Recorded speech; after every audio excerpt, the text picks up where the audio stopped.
آپ کا یہ سوال کہ کچھ لوگ طارق جمیل کو اس لیے فالو کرتے ہیں کہ وہ اپنے بیان میں ایک دوسرے کو برا نہیں کہتے.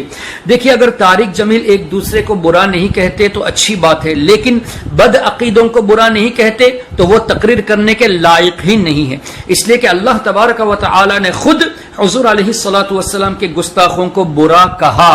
جنہوں نے حضور علیہ الصلوۃ والسلام کو مجنون کہا، جس نے مجنون کہا اس کے بارے میں اللہ تعالیٰ نے قرآن کریم کی سورہ قلم میں اس کی برائیاں بیان فرمائی ہے، اور یہ بھی فرمایا کہ وہ حلال کی اولاد میں سے نہیں ہے.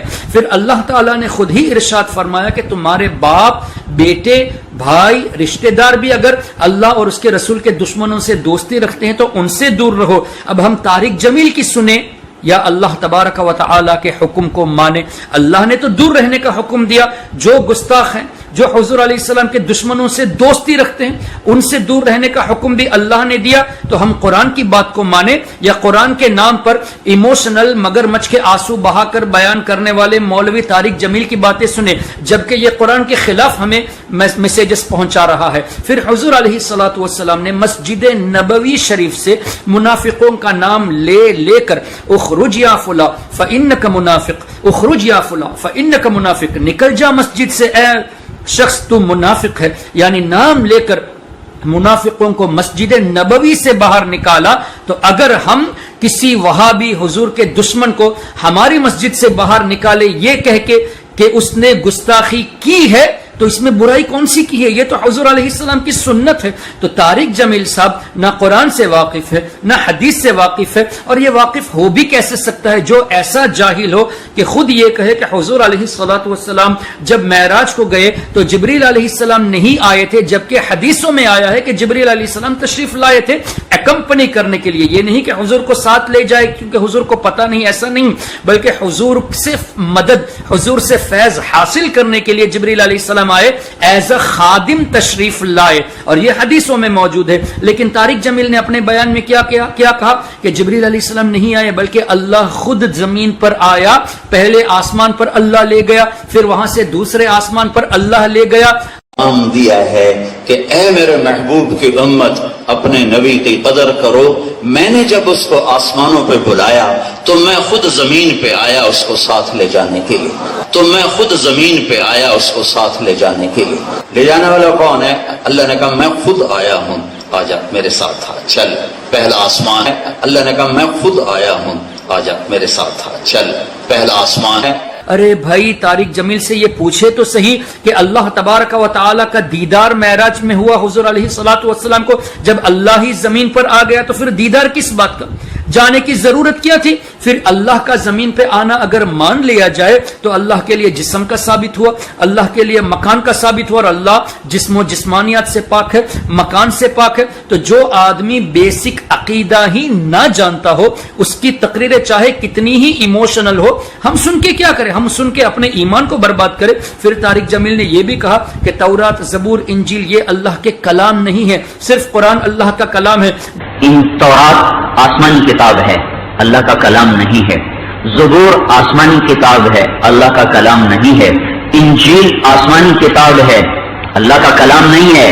صحیفے 150 چھوٹے پمفلٹ کتابیں، چھوٹی کتابیں، وہ آسمان کی کتابیں ہیں، وہ اللہ کا کلام نہیں ہے. جبکہ تفاسیر میں واضح طور سے موجود ہے کہ قرآن، تورات، زبور، انجیل یہ سب اللہ کے کلام ہے، صحیفے بھی اللہ کے کلام ہے. اب بزرگان دین یہ فرماتے ہیں، یہاں تک کہ ان کے امام یہ چونکہ دیوبندی فالوور ہے تو اشرف علی تھانوی جو دیوبندیوں کا لیڈر ہے، اشرف علی تھانوی نے خود اپنی تفسیر میں تورات کے بارے میں اللہ کا کلام لکھا ہے.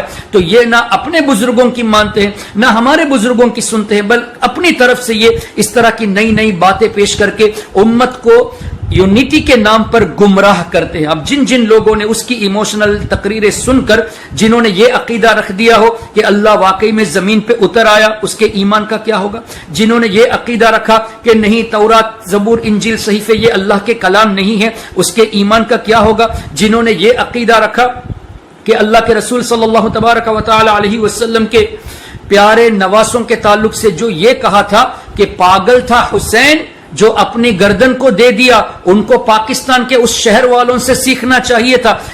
تو پاگل تھا حسین جو سر نیزے پہ چڑھا دیا، دیوانی تھی آل رسول انہوں نے ویاڑی والوں سے سیکھا ہی نہ. اس طرح کی گستاخیاں بے ادبی والے الفاظ کو استعمال کیا. اس طرح لوگوں کے ذہنوں میں امام عالی مقام رضی اللہ تعالیٰ عنہ کے تعلق سے غلط ذہن دینا.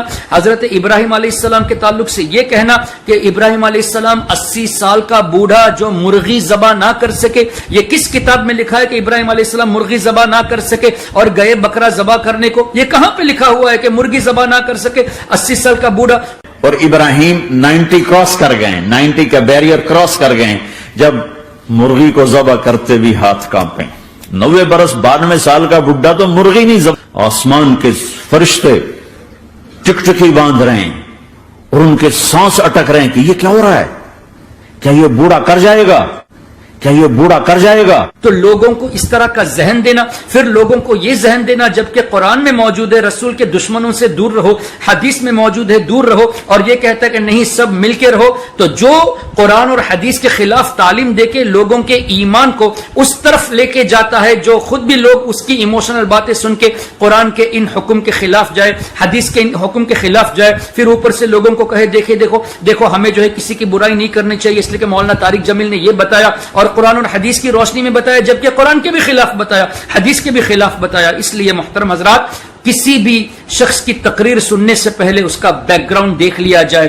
چاہے کتنی ہی ایموشنل تقریریں کرتا ہو, اس کا بیک گراؤنڈ ضرور دیکھے, اس کا علمی مقام ضرور دیکھے, ان کے اساتذہ کو دیکھے, ان کے ساتھ کون جڑے ہوئے, ان چیزوں کو دیکھے. تو سب سے زیادہ سیفٹی یہی ہے کہ جب تک آپ کو یہ پکا نہ ہو کہ یہ واقعی میں صحیح العقیدہ اہل سنت والجماعت سے ہے, تب تک نہ کسی کی تقریر سنے نہ کسی کی کتابیں پڑھے. اللہ تعالیٰ سب کے ایمان کی حفاظت فرمائے.